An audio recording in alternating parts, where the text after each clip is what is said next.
அனைவருக்கும் வணக்கம். நான் இன்றைக்கு உங்களுக்கு ஒரு தமிழ் மார்க்கெட்டுக்கு நான் எப்படி ஆயத்தங்கள் செய்தேன், அதுகளை எப்படி நாளாந்தம் அதை செய்தேன், மற்ற அதை என்ன போல இப்படி கொஞ்சம் பேர் இந்த கைவினை பொருட்களை செய்ய வேணுமென்றதுக்காக அந்த பொருட்களை நான் அறிமுகம் செய்ய போகிறேன். அதை நீங்கள் ஒருக்கா பாருங்க. பார்த்துட்டு அதில் என்ன செய்யலாம்னு எனக்கு சில ஆலோசனை கூறுங்கோ. நான் அதை திருத்தி செய்யக்கூடியா இருக்கும். வார முறைக்கு இன்னும் ஒரு வித்தியாசமான முறையில் போகக்கூடியதா என்ன வழி நடத்துங்கோ. சரி, வாங்கோ பார்ப்போம்.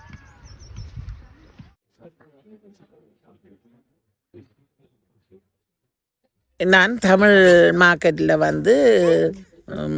ஹேண்ட்மேட் ப்ராடக்டுன்ற இதில் தான் சில பொருட்களை கொண்டு போனான். அந்த பொருட்களை உங்களுக்கு நான் இப்போ அறிமுகம் செய்ய போகிறேன். அங்கே எப்படி மக்களுக்கு இளஞ்சிறார்களுக்கு அந்த விளக்கங்கள் கொடுக்கணும், அதே மாதிரி கொடுப்பேன். இங்கே பாருங்க, எங்களுடைய உற்பத்திகள், எங்களோட இலங்கையில் உள்ள பெரம்பொருள் உற்பத்திகள், அதில் பெரம்பொருள் இதிலேயே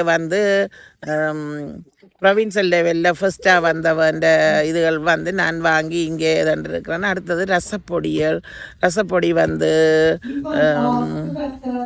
இந்த குறிஞ்சா, மற்றது முடக்கத்தான், அப்படியான இதுகள். மற்ற இங்கே பாருங்க, இந்த பூவாசுகள் எல்லாம் அதெல்லாம் நான் ஒரு 10 மாதத்துக்குள்ள செய்த இது. அடுத்தது இந்த சிரட்டையில் செய்த ஆக்கங்களை பாருங்க. இதுவும் கைவினை சாகரம் என்று சொல்லிட்டு முல்லைத்தீவு மாவட்டத்திலிருந்து எடுத்த நான். நீங்கள் அந்த விரும்பினா அதோட தொடர்பு கொள்ளலாம். அடுத்து இங்கே பாருங்க, காம்பு வடகம், தட்டை வடகம், அதில் எள்ளு சேர்ந்தது, எள்ளு சேர்க்காதது, அப்படியெல்லாம் இருக்குது. அடுத்த மூங்கில்ல செய்த பொருட்கள், அதுகளெல்லாம் வாங்கி எடுத்து இங்கே கொடுத்துறான். அடுத்த இலகுவாக சில பொருட்களை இங்கே பாருங்க, ஹார்ட் ஷேப் மாதிரி இருக்கிறதில் அந்த எறிகிற பொருட்களை எல்லாம் செய்து அப்படியெல்லாம் செய்திருக்கிறேன். இதுகளையெல்லாம் பாருங்க. இது சிலதுகள் நீங்கள் முதலும் ஒரு இதில் பார்த்துருப்பீங்கள்.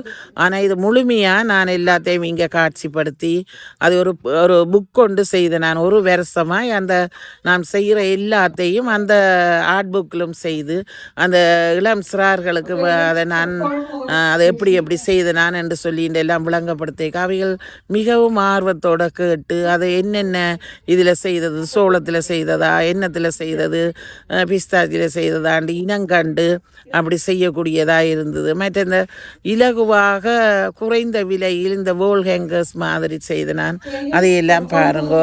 மற்ற இது உண்மையாக மனசில் இயற்கையான பூக்களை பார்க்குற போல செயற்கையான பூக்களையும் பார்க்க எங்களுக்கு மனதுக்கு ஒரு சந்தோஷமாக இருக்கும். மற்றது ஒரு ஓய்வு நேரத்திலே நல்ல ஒரு மனதுக்கு ஒரு மகிழ்ச்சிகரமான வேலையாக இருக்கும். இங்கே பாருங்க, சில பூக்கள் நான் செய்திருக்கிறேன், அதை உங்களுக்கு காட்டுறேன். இதெல்லாம் ஒரு வருஷமாக செய்த பூ அப்படியே இருந்தது. மற்றது இங்கே இது சிரட்டையிலும் மரத்திலும் செய்தது. அடுத்தது இப்போ இது ஒரு கிஃப்டாக இப்போ அந்த ஃபோட்டோக்கள் அதுகளை எல்லாத்தையும் வச்சு ஃப்ரேம் பண்ணி அதுக்குள்ளே செய்யக்கூடியதாக ஒரு பூக்களோடு சேர்ந்தது. பாருங்க, நான் இந்த பூக்கள்ன்ட்டு சொல்ல இயற்கை பூக்கள், இயற்கையாக மரங்கள் எல்லாம் பூத்துருக்குற பாருங்க. இங்கே சமர் தொடங்கிட்டுது பாருங்க, வெள்ளைப்பூ நல்ல மிக அழகாக இருக்குது. நான் அதையெல்லாம் ஃபோட்டோ எடுத்து இங்கே பாருங்க, ஒரு மரம் எவ்வளவு கிளே இருக்குது. நிலத்தில் பாருங்க, நிலத்தில் எப்படி வடிவான பூக்களாக இருக்குது. இதை விட பாருங்க, ஒரு நல்ல நிறைஞ்ச பூக்களை தான் நான் இது செய்த நான். அடுத்ததும் பாருங்க, ஒரு மரங்கள் அப்படியே 2-3 மரம் சேர்ந்தது. அந்த டெஃபடெல்ன்னு சொல்லிட்டு அது இந்த காலத்தில் உடனே பூர்க்கும். அப்போ ஆரம்ப இதையும் இப்போ பூர்க்கிற இதையும் காட்டியிருக்கிறேன்னு பாருங்க. கண்ணுக்கு மிகவும் ஒரு குளிர்ச்சியை தரக்கூடியதாக இருக்கின்றது. இங்கே பாருங்க, அதுதான் நான் இயற்கை செயற்கை பூக்களை காட்டியிருக்கிறேன்.